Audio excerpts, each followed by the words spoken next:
Ah, Oh,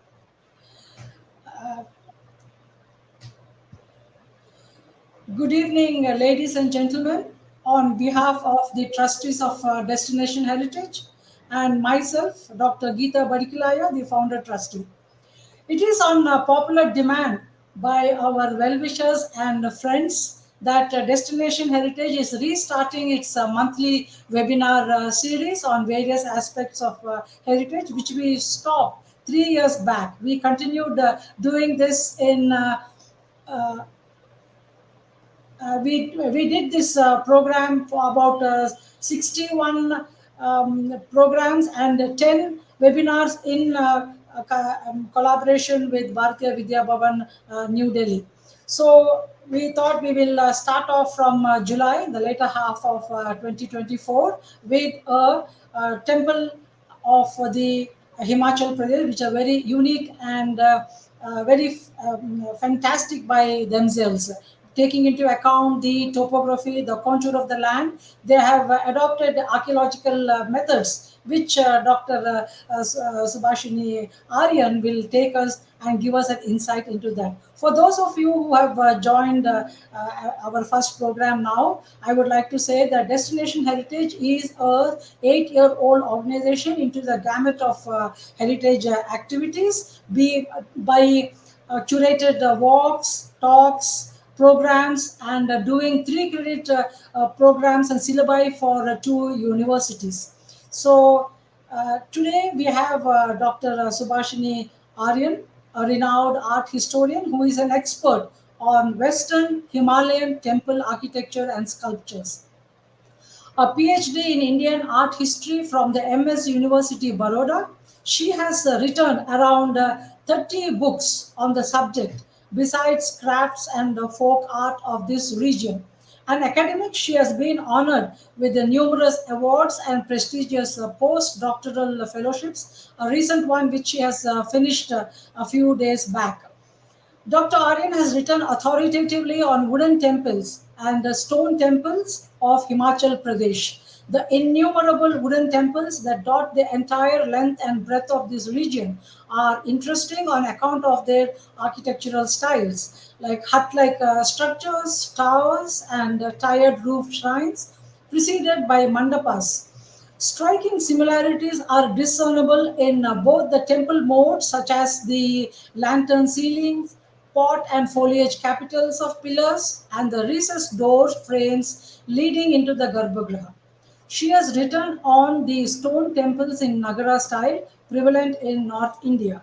As she is not too well, she has requested me to read a small note that she has written, and it covers many aspects of her talk today. The modern state of Himachal Pradesh comprises several districts such as Chamba, Kangra, Kulu, Mandi, Suket, which is now renamed as Sundarnagar, Sirmaur, Shimla Hills, Kinnaur, etc. These districts were in former times small and big kingdoms ruled over by Rajput princes. Of these, the most ancient are Kangra and Kulu, known since the Ramayana and Mahabharata periods, when they were known as Trigarta and Kuluta. The ruler of Kuluta, Susharma, participated in the Mahabharata war on the side of the Kauravas. In the course of their exile, the Pandava brothers resided there. Bhima married the demoness Hidimba of Manali after killing her brother.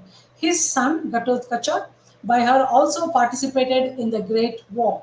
We have no inkling as to what kind of palaces and temples were built then. The coins issued by the Odumbara Janapada show only pavilions. After this, we come across references to Hindu and Buddhist temples in the travelogues of Huinshan in the 7th century CE without any architectural details. This region was not at all as isolated as it might appear.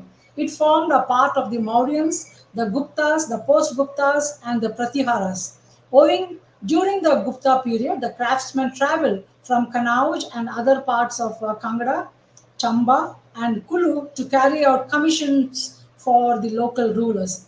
This is when the stone temples were erected in the Nagara style. As for the wooden temples, They were constructed according to the local needs as hut like structures or tall towers used by the rulers to keep vigil against invaders, or as tiered temples with or without mantapas. Very ancient structures before 7th century CE do not exist now, having been destroyed by inclement weather conditions, perennial warfare, heavy rains, and snowfall. The magnificent monolithic temple complex of Masroor had been commissioned by Yashovarma of Kannauj. The earlier wooden shrines of Barmaur and Chatrarhi in Chamba were commissioned by Raja Meruvarman, who hired a talented sculptor and architect Gugga from Kannauj. The sculptures were chiseled in post-Gupta style, but the hand of Kashmiri sculptors is also visible. Right from the earliest times, craftsmen, priests, and scribes from Kashmir had settled in different parts of Himachal Pradesh, where they left an imprint of their talent in numerous works. Temples in stone and wood thus continued to be built in subsequent centuries and are still being built, but they are not even a shadow of their ancient prototypes. With this, I now welcome Dr. Subhasini Aryan to please give insights into this very interesting subject of the Himachal temples, their architecture, and their art. So, over to you, Dr. Subhashini Aryan.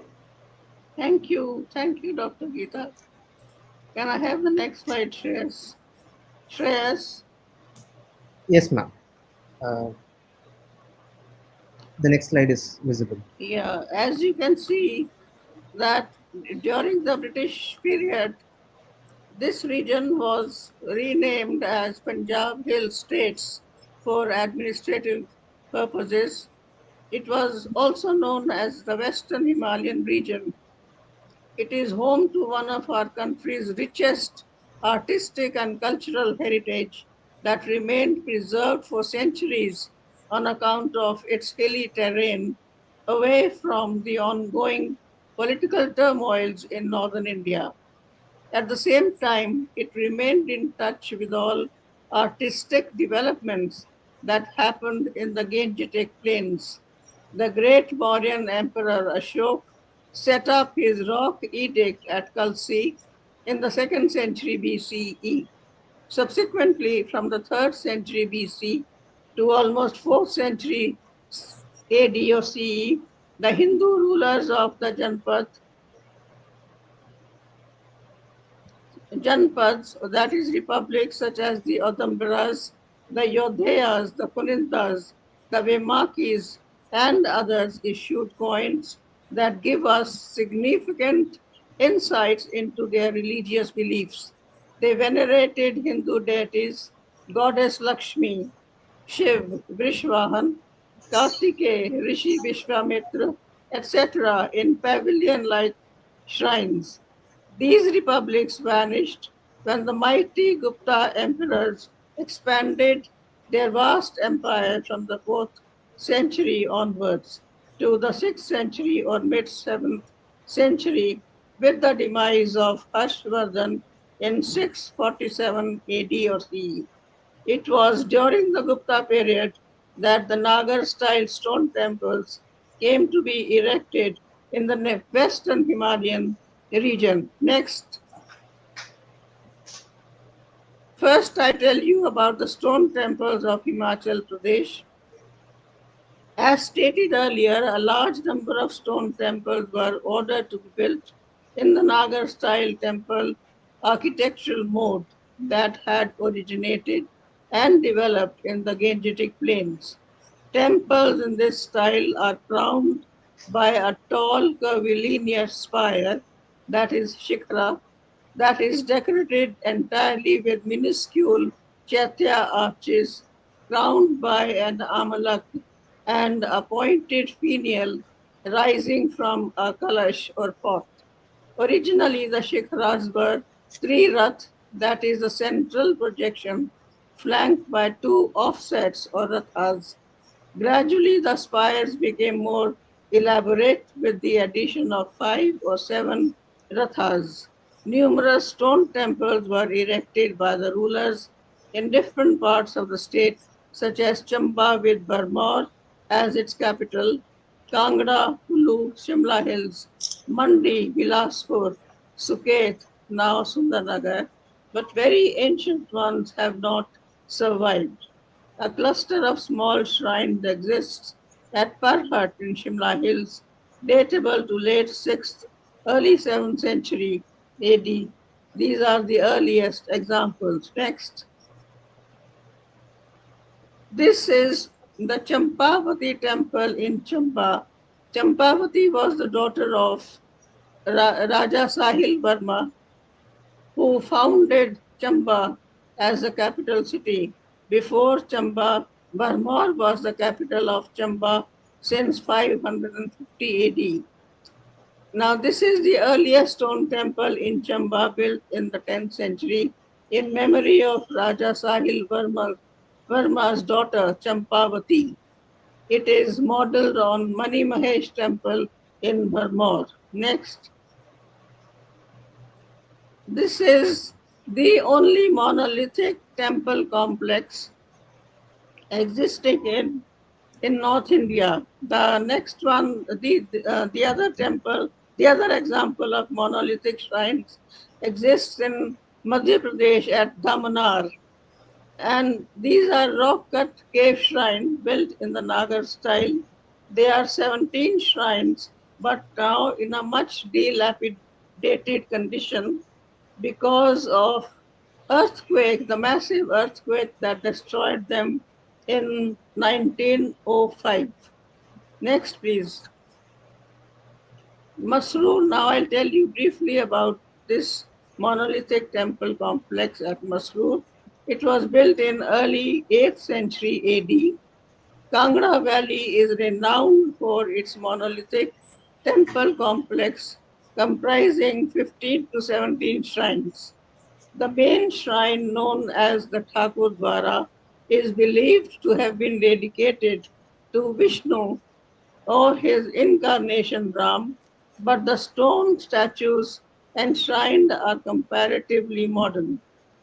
The original shrine was built in honor of Shiva. Actually, this was originally a Shiva temple, but in later times converted to a Vishnu temple. There are a large number of sculptures that decorate uh, various niches and temples. Vishnu Vaikuntha, then Surya astride his chariot, different manifestations of Shiv, Ardh Narishwar, Kartikeya, the eight Dikpalas, that is the guardians of cardinal directions, Agni, Vayu, Nairiti, Varun, etc. These are some of the Hindu deities that stand chiseled in the large niches. Three tall but damaged shikras surmount the Thakur Dwara. The rest are damaged or got destroyed due to the massive earthquake, warfare, or bad weather conditions. Next. Now, this one is known as Vishveshwar Mahadev Temple, again a Shiva shrine, a magnificent stone temple built in the 8th or 9th century in Kulu. It stands about 7 or 8 kilometers short of Kulu town. If you visit Kulu, it is on the way, but not visible from the road. It is one of the most magnificent stone temples in Himachal Pradesh. Next. A little about this temple, a very important temple from architectural viewpoint. It has three large niches on the three side walls, enshrining life-sized images of Ganesh, Vishnu, Vaikunt, and Durga Mahishasur Equally impressive are the personified figures of the sacred river goddesses Ganga and Yamuna at the main entrance, leading to the Garbhagriha enshrining the lingam. Next, Now we come to the Burma and Chamba temples, 8th to 10th centuries. Burma was the capital of Chamba rulers since 550 AD or CE. It has important stone temples dedicated to Shiv Mani Mahesh and Narsingh. Since the 9th and 10th century CE, the rulers have been living in Chamba town, where they erected the Hari Rai temple in the 9th century and the Lakshmi Narayan temple complex, comprising a group of 6 shrines, 3 dedicated to Shiv and 3 to Vishnu. Next, please. Next. Now, this is the group of 6 temples. Only 3 are visible here.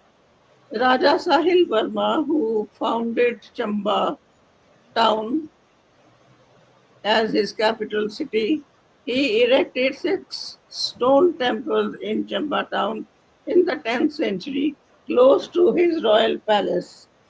3 dedicated to Shiv, 3 to Vishnu. The main shrine of Lakshmi Narayan houses 2 tall marble images of Lakshmi and Narayan. There are very interesting stories, so many legends born around these marble images. He sent his sons to acquire marble from different parts of the country, Madhya Pradesh, etc. And they came back with, just very few marble slabs with which Lakshmi Narayan images were made by the sculptors. Next, they are in Pratihar style. Next, please. Now, this I have already. Next. Now, this temple, Shiva temple at Bajnath, or Bajnath temple as it is popularly known, was rebuilt actually in 1204 CE. Originally, it was built in the 7th century, but it was rebuilt by 2 merchant brothers who lived in Bajnath town, and because it is a renowned center of pilgrimage, it kept attracting the best talents and the best patrons also. This temple also has very, very interesting sculptures, manifestations of Shiv, Harihar, Vishnu, Kamalja, Vasudev Kamalja, and countless other images that are lying in the temple complex. Next, please. The stone temples continue to be built in all the kingdoms of Himachal Pradesh in subsequent centuries. The most impressive is the Bajnath temple in Kangra Valley, built in the early 13th century AD, and the group of stone shrines in Mandi town. The group of stone shrines in Mandi were built in the 15th century by the local rulers. Next, now we come to the wooden temples of Himachal Pradesh. Since the entire state is endowed richly with dense forests and tall devdar trees, the natives erected a large number of wooden temples using the insect-proof devdar wood that lasted for centuries. On this account, the earliest shrines going back to the 7th century CE still stand in Bharmor and Chhatradi in Champa district in honor of goddess Durga. The third one is Markula Devi temple in Lahore, 11th century CE, on the banks of the Chandrabhaga river. The first 2 are relieved in post-Gupta style and the latter in Kashmiri style, having been commissioned by the Kashmiri queen who sent carvers from Kashmir. Now, the last temple, Markula Devi temple, stands on the banks of Chandrabhaga river and it is located in Lahore. Lahore Spiti. If you have heard the name of Lahore Spiti, this region lies beyond Manali, beyond Rohtang Pass, and it was very close to Tibet. So Tibetans kept attacking this region. Tibetans also kept attacking Burma from time to time, and Kashmiri rulers also kept attacking this region. That's how it formed part of Kashmir in the 11th century. That is when the Kashmiri queen came to see this temple, and it was lying in a ruined state. So she got a new one built in a very, very, what should I say, beautiful style. It is well preserved till now. The entire interior is fabulously rich. It's worth a look. I wish I could see you its pictures, but unfortunately, due to paucity of time, maybe we can have another webinar on just on Markula Devi temple alone. Let's see. Next, please. Now, the earliest wooden temples that were built were hut-like structures, because the local residents, like Indians all over India, lived in huts, small huts or big huts, whatever. And the earliest wooden temple of Lakshana Devi or goddess Durga in Burma was built in the 7th century, and it is relieved with the most magnificent wood carvings in post Gupta style. It was built by Gugga, the master sculptor for Raja Meru Varman.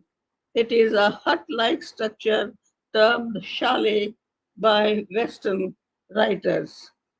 Next, please. Now, the second architectural style of wooden temples is this: the Kali temple at Sarahan in Shimla Hills. Now, these are tower like structures, very tall, and generally it is presumed that the temple was built on top on the topmost story, and uh, the lower part was reserved uh, as storehouses, and also for so many other things. In times of war, they could all take shelter in this structure, and from the rooftop they could see the advancing armies of the enemies. They functioned as what should I say, lighthouses, or watchtowers. Sorry, not lighthouses, watchtowers. Just a minute, I'll read it again. The Kali temple at Sarahan in Shimla Hills stand within the royal palace of the Bushehr rulers. The Bushehr dynasty actually lived in Kinnor in Kamru. If you remember, you must have heard about the CM Veerbhadra Singh. uh, he is no more. He was chief minister of Himachal Pradesh for many years, and I think he died about 3-4 years ago.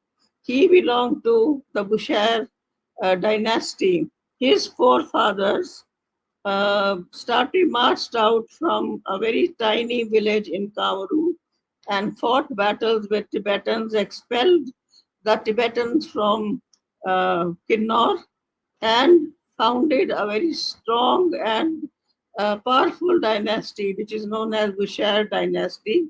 They had two royal palaces in Sarahan. In Sarahan, it was the Winter Palace, and in Rampur. If you travel from Shimla to Rampur and Sarahan, Rampur falls midway. So Rampur was the summer palace of Bushehr dynasty, and Sarahan was the winter palace. So inside this royal palace, they built the Kali temple. There are two towers, and why there are two towers? The one on the left side was the old Kali temple that was originally built, but in later times, a second tower was built, and it is said that underground there are underground subways also linking these towers to other destinations, so that in times of war, the royal family could safely move out to some other place. The twin towers, now the old one, is being used as a storehouse and shelters the image of goddess Kali. It is said that this mode was inspired by the watchtowers to enable the rulers to view the movements of the enemies. Now, this type of tall tower like structures were built as far as northwestern frontier area also beyond Peshawar, but they were slightly different, the architectural style. The roofs are not slanted. Here, the roofs have to be slanted because of the snowfall and rainfall in this area. Next, please. Next, please. Now, this is the third temple, a wooden temple architectural style. It consists of tiered roofs, diminishing as it rises up. It can be three tiered or five tiered or seven tiered, and on top is an umbrella like funnel surmounted by a finial. This is the temple of Hidamba Devi, who was the wife of Bhim and mother to Ghatotkacha, who fought the Mahabharat war on the side of the Pandavas. Hidamba Devi temple in Dungari village near Manali. It was built by Raja Bahadur Singh in 1553, according to the inscription that is seen on the doorway. Now, this goddess is regarded as the most powerful goddess in this region, and without her permission, the uh, Kulu Dasera, the Sera festival is celebrated in Kulu with great fanfare. It is, it is meant to actually uh, honor Sri Ram, but the festivities cannot begin until Hidamba Devi's Rath reaches the Kulu town. She is so important. She is regarded as so important, and she is venerated very, very highly. Next, please. Now, I told you in the beginning that there are four architectural types, and the third one consists of tiered roofs, and the fourth one consists of tiered roofs with mandap. Now, the Hidamba Devi temple does not have a mandap in front, but this fourth type has a mandap in front. And the roofs can be two, three, or even one tiered roof is enough. So this type of temples exist in uh, Kinnauр and beyond Rampur actually, most mainly in Kinnauр. Now this one is the Bhairav temple in Koti village in Kinnauр district. It is a combination of types 1 and 4. That is, types 1 means the hut-like structure and the tiered temple structure. Next, please. Next, please. These temples are characterized by sloping roofs rising above the structure. The roofs rise up in some cases in several tiers, surmounted by a conical umbrella like finial. The most notable feature is the peculiar manner of constructing the walls, comprising of alternating courses of double masonry and horizontal wooden beams. This technique enables the temple structures to withstand the rude jolts of earthquakes, a frequent phenomenon in this region. This construction technique is widely practiced in the countries falling within seismic zones. Four types of wooden temples were built in Himachal, as I have already told you. Hut-like structures, tall towers, structures with 3 to 5 tiered roofs, diminishing as they rise up, and tiered roof structures preceded by a mandap. Next, please. Next. Now, the most striking feature of these temples are the striking similarities between the motifs and architectural, sorry, the motifs, and architectural features. Both the temple architectural styles share a large number of common features. Now, what are these common features? The main entrance comprises of successively receding door frames relieved with sacred fluvial goddesses, that is Ganga and Jamuna, the door guardians, the pratiharis, and the Hindu deities in the niches besides the Ganas. The door lintels feature 9 planets, Navagraha, pairs of floating Gandharvas and Apsaras, and also amorous couples, Mithunas, besides the image of Ganesh on the Lalat Bimb. Lalat Bimb is the central image on the first door lintel. The side windows are also carved in the same manner. The wooden temples have pot and foliage motifs on the capitals. Pot and foliage motifs are known as Ghat Pallav in Sanskrit, and these motifs are derived from Gupta temple architecture from North India. The ceilings are also of the lantern type and delicately chiseled with fine figures of Gandharvas and Apsaras and amorous couples, that is, the Mithunas. The most attractive symbol is the lotus rosette, chiseled in the most mind boggling variety. Next, please. Now I'll show you just a few examples of thus doorways with recessed frames. All the doorways consist of successively receding frames. Now you can see the outermost is the one that projects the most, then it starts receding. This one is receding, then after that, this one, then the next one recedes further, and the last one recedes even further. And these are figural frames here, 1, 2, 3, and the intermediary frames are ornamented with foliated patterns that they are very gracefully and delicately carved. This is the lintel.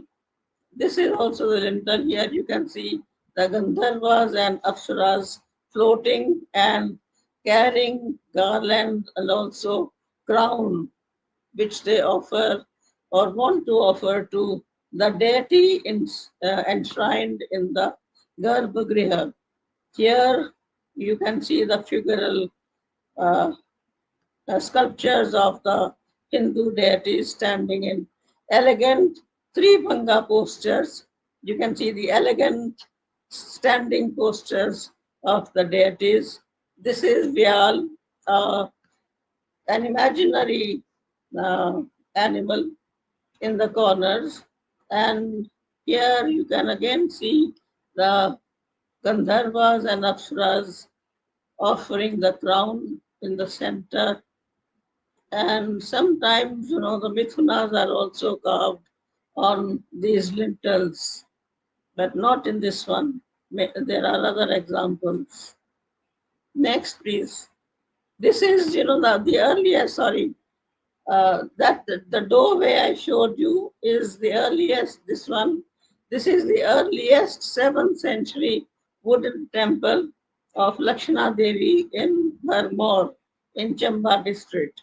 If any of you happen to travel to Chamba someday, please make it a point to visit Vermor and Chatradi, just about 65 kilometers from there. You get taxis and you will love a visit to Vermor and Chatradi both. And if you have time, visit the Mani Mahesh Lake further up also. Now, just a minute, I'll read what I have written.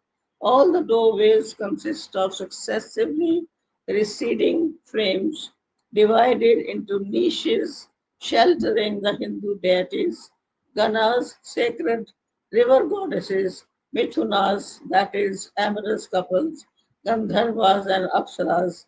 This tradition is still prevalent. Next, please. Now, these are the pot and foliage capitals that surmount the wooden pillars. The wooden pillars are mounted by Ghat Pallav or pot and foliage capitals. This tradition was absorbed from the Gupta temple architectural styles. In the stone temples, we see similar pillars. Now, what is the significance of Ghat Pallav? No, we have the kalash filled with water with overflowing foliage.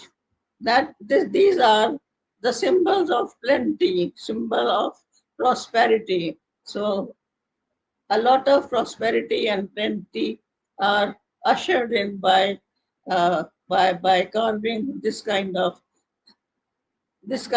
pillars and capitals in the temples. Next, please. Here you just a minute.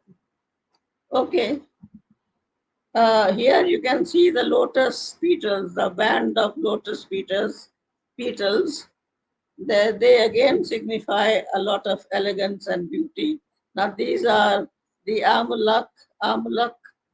Uh, this is the amulak standing for, sorry, the symbol of purity. And down below again, a lot of ornamentation, because ornamentation is something we Hindus are very fond of, you know, in our religious as well as non-religious life. In our daily lives also, we love to adorn ourselves with countless ornaments. Next, please. Next. Now, this is the symbol of lantern ceiling, how the lantern ceiling was constructed, square within square. This is what it meant. And the triangular portions in the corners were carved with delicate symbols, figural as well as foliated and floriated. Lantern ceilings are carved in all stone and wood temples. The central square is relieved with intricately carved lotus rosettes. Now, this one is also from Lakshana Devi temple in Vermor, the earliest wooden temple, and the interior is more or less preserved. The exterior is much more dilapidated because of exposure to elements, heavy rainfall, heavy snowfall. So the outer doorway has not survived, but its efforts are being made by archaeological survey uh, to preserve it. Next, please. Is this the last? No, most of the wooden temples stand on the ruins of ancient stone temples. In subsequent centuries, they continued to be built and are still being built, but with a difference. The figural carvings have been replaced by floral designs at which the modern carvers are adept. I mean, they have retained the technique, the same technique of the construction technique has been retained, but figural sculptures are not carved anymore because they are not adept uh, at it, at this art, and they take great pride, that they are not. Anyway, if I think if uh, if they are trained in this style, they will do a very good job. That's all. Thank you very much.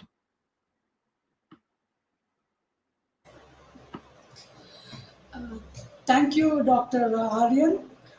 Unfortunately, we have not been able to get her camera working, so she had to do only with the audio format.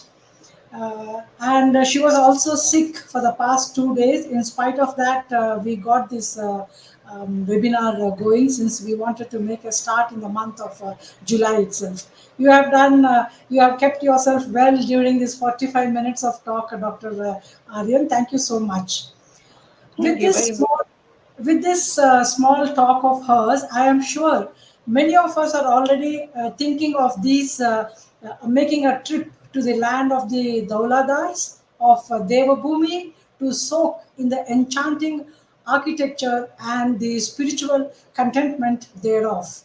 Most of the temples are in locations with a backdrop of the mountains, giving a breathtaking view.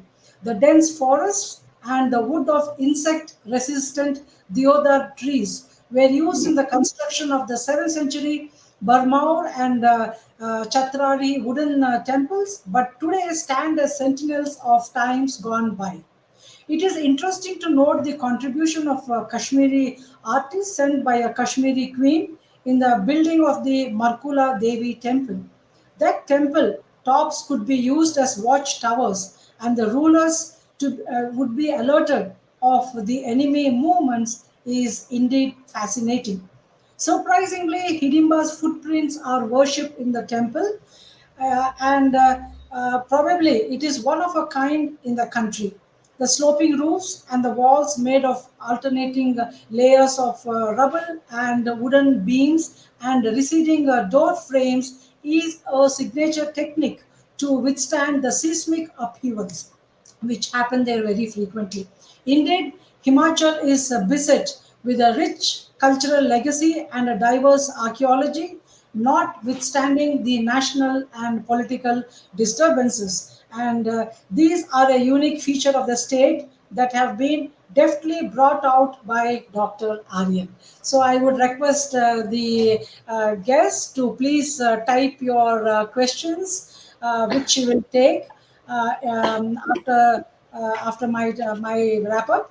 So you please write your questions in the chat, your comments or questions, and also those of you who are new can leave your email ID so that we can send further intimations, because the next is happening around 10th of August. It is on wellness through mudras.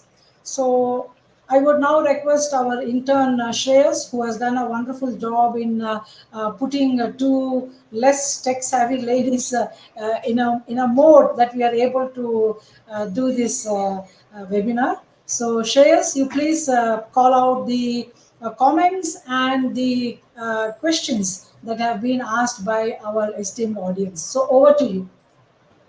Yes, thank you, Dr. Geeta, and thank you, Dr. Aryan, for a wonderful talk and for enlightening us on such a special aspect of our culture. We have many questions, both from YouTube and from Facebook, and messages of congratulation as well. I'm going to read them out in order. So we have Ajit Padmanabh, who is happy uh, to see Destination Heritage with its heritage talks, and he's looking forward. Ambassador Gurjeet Singh congratulates us. Good to see this program.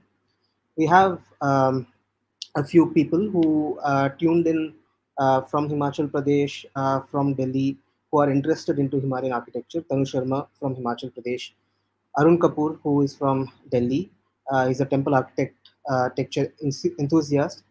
He's glad to see this program and wishes to see Himachal Pradesh. Babu for Heritage is joining in for interesting insights into Himalayan architecture. We have another letter of commendation from Jana Vijnana Jalakam. great, informative, and self-explanatory pictures. I'm coming to okay, another comment by Vukam Satyanarayana Murthy. He says that he understands that the temples found all over the state of Himachal Pradesh have unique traditional architecture with heritage prominence. Hmm. There is a comment from Jana Vijnana Jalakam, who says there are some similarities in the structure of temples all over India. Dr. Aryan, would you like to comment on this? Yes, there are similarities. In fact, the Hidamba Devi temple, for instance, with its tiered roofs, has similarities with temples in Kerala. Kerala temples also have more or less similar structures with tiered roofs. Kerala has, Yes. and then at Hampi you have chariot-like temple, stone temple, and the conception of Hidamba Devi temple, this kind of structures is also based on chariot-like temples. There are striking similarities, not only architectural mode, but also the motifs, sculptural motifs are very similar because Even they are all Hindu temples, so they are based on the Shastras. So all those motifs were taken from the Shastras. So naturally, the similarities are bound to be there. even In fact, coastal I have written about it in my books on wooden temples as well as Himagiri temples that is dedicated to stone temples. I have mentioned all these things. and Dr. Aryan, even coastal Karnataka has a similar type of Yes, temple yes, architecture yes, because yes. it I is have against written the about it. rains. I have also written about that. Yes, I have written about this. Yes, yes. I'm assuming climate and geological conditions are also very important Yeah, that yes, influence these things. yes. Um, I am going to take a question by Alkesh Zaveri. Before Uh, that, I'll ask one question, Shreyas. yes, yes, Dr. Aryan, I would like to ask the Hidimba temple, wherein there is no image or anything, only the feet of Hidimba worship. Why is this a very peculiar? I think is it a peculiar feature, and why a temple to Hidimba is being has been constructed and her feet is worshipped? Can you throw some light on this? Why a temple of Hidimba has been constructed? She was the wife of Bhim. On account of this relationship, she gained the stature of, she was elevated to the stature of the goddess. She was a demoness originally, but she was elevated to the status of a demoness after her marriage to Bhim. And why only feet? Now feet are also worshipped. Feet of Hindu deities are also worshipped. Vishnu Pad, like Shiv Pad, Devi Pad are worshipped in so many temples. Likewise, Hidambas. I mean, nobody could imagine or visualize, what Hidimba looked like, or maybe her uh, being she was a demoness, so they didn't want to portray her, her in a ferocious manner. But it is said that she became a very beautiful woman after her marriage to Bhim. She acquired the status of goddess, but feet are as far as why her feet were worshipped, I think nothing strange about it because we worship uh, gods and goddesses' feet also. I think likewise. And the priests or artists did not feel the need to portray Hidamba, uh, as a human being, so not as a human being, but as what should I say? And they simply wanted to confine themselves to feet, her feet worship, path worship, I think that's the only reason, no other reason. Thank you, Dr. No, Aryan. Ah, Shreyas, you can continue.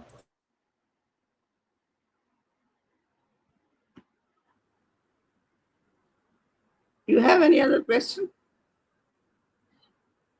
Yes, yes. I'm sorry. There was a power cut and I had to. I was kicked out. So, um, Dr. Geeta, just to be sure, uh, we can continue with the questions. Yeah, you please continue. Yes. So there is a question from Alkesh Zaveri who asks, do the temples of Himachal have Gajalakshmi or Abhishek Lakshmi on the lintel, or are there any traces of Gajalakshmi in these temples? Yes, Gajalakshmi is portrayed on the Lalat in so many cases in Chatrari temples also. But Gajalakshmi is carved on the Lalat, on the door frames. Yes, yes. We have a comment from Dr. Ravishankar Srinivasan. Um, Yes. Wonderful narration and temple architecture in Himachal is quite unique, especially wooden temple architecture. It's really great to know that the wooden temples have withstood the vagaries of nature, that too, the most early ones. Mm. We have a question from Mr. Vukkam Satyanarayana Murthy. He's wondering Yes. how most of the temples in Himachal Pradesh were built with timber wood and last for centuries, and which is the most famous temple in Himachal Pradesh and where it is located. No, they last because I have given the reason. The wood used is Devgar wood, and it is seasoned in such a manner that it can last. It is insect free. Everybody knows that the wood is insect proof, and uh, it doesn't get destroyed easily, and it can withstand the vagaries of time. That is one. What is the latter part of the question? Which is the most famous temple in Himachal Pradesh? Vermor and Chatrari, Lakshana Devi temple in Vermor and Adi Shakti Devi in Chatrari, and then the Markula Devi in Lahore, Udaipur village in Lahore. All the three temples are the most famous and earliest. Yes. Yes. Yes. We have a few letters of congratulations. So, Janavignana Jalakam says, Dr. Subhashini Madam, you presented well. Congratulations. Uh, Rekha Rao also commends us. Beautiful pictures and a well structured presentation. Mm, Uh, Dr. Harihara Srinivas Rao remarks that lantern ceilings are very nicely carved. mm, Mr. Arun Kapoor says it's an eye opener and he never knew about the rich heritage of Himachal Pradesh. mm. Uh, Janavignana Jalakam says that the wooden architecture of Kerala is very similar in certain cases. Yes, it is. Yes, Uh, it is. yes, yes. Usha Tiwari is also commending your description, well described, ma'am. Mm. Um, Dr. Ravi Shankar Srinivasan has another question. I wish to know whether there are inscriptions in the temples that are mentioned and whether they are documented and studied. Yes, so many inscriptions. Actually, this Lakshana Devi and Shakti Devi, Markula Devi, the temple of Bajnath, and even Lakshmi Narayan temple in Chamba, all of them have inscriptions engraved on the doorway or in the interior mandap. And in fact, uh, it is through these images that we know for certain that these temples date from the 7th century or 8th century or 9th century or 10th century. All these inscriptions have enabled us to date them. A large number of inscriptions are available not only on the doorways but also on the on the image pedestals that have been enshrined inside the temples. And they mention also the name of the sculptor, like Gugga's name is mentioned, Raja Nehru Varman's name is mentioned, Raja Sahil Varman's name is mentioned.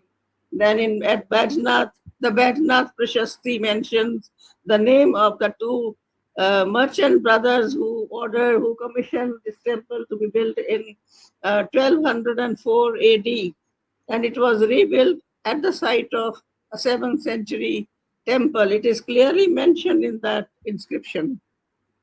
It's a long prashasti in Sanskrit language. Yes, thank you. Hmm. There are many, messages of commending you. Just a I will. minute, Shreyas. Yes. Continuing what she has told to Dr. Ravi Shankar, what is the main theme of these inscriptions, Dr. Aryan? Pardon me? There are, so Pardon you me? said that there are lots of inscriptions in Uh, this temple. So, what is the hmm. main theme? Main theme, what does it throw light on? It throws light on the date, on the sculptor's name, on the ruler's name, and all these things. They are very informative, and they give us a lot of information about all the aspects of not only image but also the temples. They are very informative. Anything you find unique, which is not to be found in the general nature of the inscriptions? I can't think of anything right now because I don't have the inscription in front of me. Okay, okay. I'll think about it and let you know separately because Yeah, thank you, thank offhand you. it's very difficult to say. Yeah, okay. Yes, and Yes, yes. anything else? Yes, yes, there are a few more. Babu for Heritage says it's a nice walkthrough of Himachal temples. Their four types of wooden temples are very interesting and a contrast from the other two wood-rich regions, Assam and Kerala, which have more rain, unlike snow. Hmm. Mr. Arun Kapoor asks if there is any book on temples, particularly located in Kangra. Located in Kangra, Kangra. Actually, yes. there's a separate book on Kangra. Dilip Chakravarti has written a book on Kangra, Antiquities of Kangra by Dilip Chakravarti. You can read that. Um, Mr. Hukam Satyanarayan Murthy asks, what is the significance of Bhima Kali temple and its construction? I have already mentioned in the course of my lecture, Bhima Kali's temple structure is modeled after a watchtower, and it functioned, its function has already been described in the course of my lecture. I have already mentioned that. Right, right, right, right. Uh, Yes. there is one more question from Babu for Heritage. Can you elaborate a little more on the Masroor temple and the rock type of the mountain? Is it sandstone or basalt? Sandstone. Sandstone. Mr. Ajit Padmanabh has a question. Is there any research to showcase that the temples in Himachal were designed with safeguards from forest fires, given that these temples are made of wood? I didn't get it. Could you please repeat? Yes. Are the temples in Himachal designed to be safe from forest fires? From forest fires. Yes. So far, yes, forest fires took place from time to time. Conflagration was also one of the reasons of destruction of some of the earliest temples. Right. Yes. Um, yes. I think we have some messages of congratulations from Swagram Foundation, Mahesh from Swagram Foundation. Excellent presentation. He was fortunate to visit the few temples you mentioned, so he could connect to your talk. Thank you. Mm-hmm. Um, Dr. Harihara Srinivas Rao remarks that there is a temple in Chitradurga, which is in Karnataka, on Hidimba, and it's called Hidimbeshwara Temple. Mm-hmm. What is the relationship between Ishwara and Hidimba? What is the relationship between Ishwar and Hidimba. Hidamba and Ishwar? Yes. I can only say that, after her marriage to Bhim, this demoness was elevated to the rank of a goddess. So she acquired that status of a goddess. So Ishwar status naturally. Right, right. Um, yes. So, Tanu Sharma adds that there is Chaurasi Devi temple too in Parmore, which is quite famous and magnificent. Hmm. Charasi? Temple in Parmore. Yes, there is a temple of Charasi. Actually, there were 84 saints, 84 siddhas actually. Right, So, right. in memory of Chaurasi. 84 siddhas, the Raja built the temple. It's known as Charasi. That area is known as Charasi. Yes, I know about it. Yes, but Right. what is the question about No, it, Charasi? it was just a comment to Okay, and take yes, part in the discussion. anything else? Yes. There is a question from MSV Prasad Rao. He asks, in which other country Himachali temple architecture can be seen? In which country? I mean, I think he means in which neighboring regions Uh, same architecture can be seen, and what are the is there any historical perspective to such similarities? yeah, Uttarakhand. Uttarakhand has temples very similar to Himachal. Right, Stone temples are slightly different from Himachal temples, but wooden temples are very similar to those of Himachal. right, Uttarakhand comes the closest. right. Then, I had a question of my own. There are no more questions. yes, I will yes, finish with a question of my own. yes. Since you mentioned the neighboring regions of Tibet and Kashmir, what were the influences of those regions on Himachali temple architecture and from Himachal on those regions? Tibetans actually had no influence on Himachal art architecture, but Kashmir certainly had.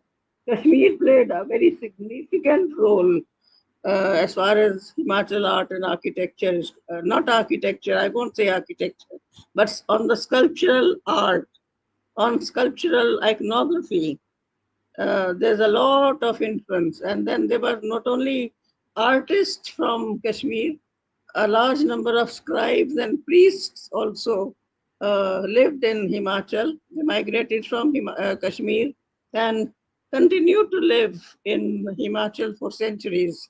In fact, the inscription of Bajnath temple is penned by a Kashmiri Pandit.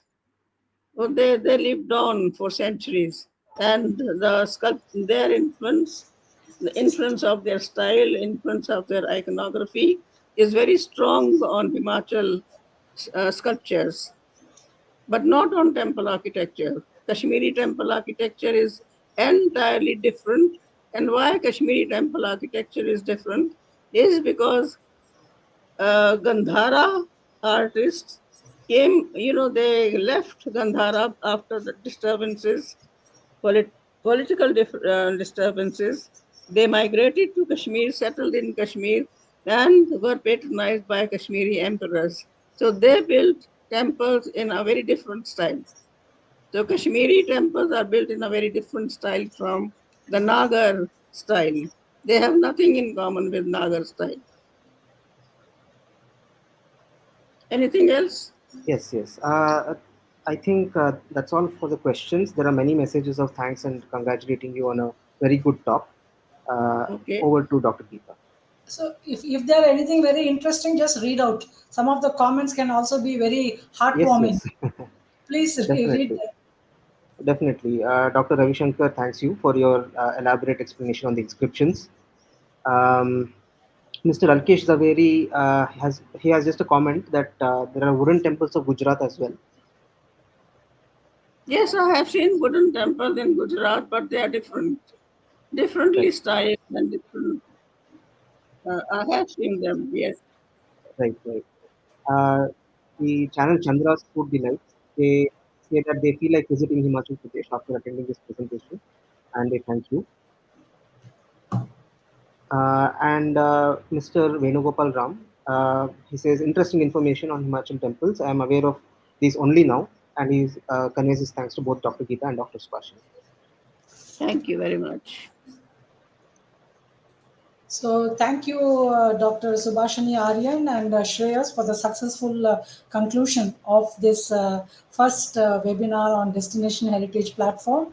I especially thank Dr. Ravi Shankar Srinivasan, Alkesh Zaveri, Ajit Padmanabham, Ukkam Satyanarayana, Mr. Shivashankar Babu, Mahesh, Dr. Harihar Srinivas Rao, MSV, and MSV Prasad Rao, and Venugopal Rao for their very interesting questions, and which added more value for the talk that she had already done, and for the wonderful comments from the various people who have come to this program and have made it a success. Thank you so much.